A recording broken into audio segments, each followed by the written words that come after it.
Creative, don't bother making things for people who don't like your stuff, who don't like the kind of thing that you're doing, who don't share taste with you. If somebody doesn't like garlic, you are not going to make them like garlic by doing a little less garlic. If they don't like it, they don't like it. Conversely, someone who does like garlic will also dislike the watered down garlic because it's just not what they're looking for. So what do you do instead? Go all out. Be self-indulgent with your art.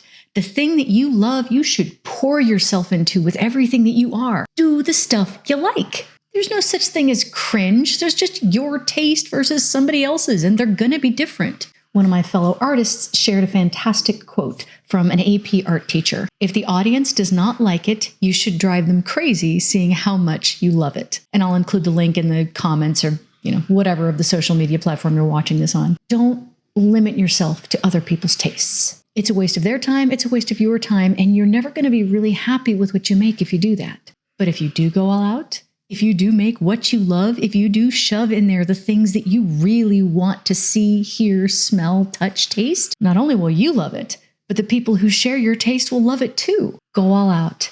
Be self-indulgent. Everyone who loves that kind of thing will thank you, and you'll feel really good about it. Now sit down with me and let's make something new.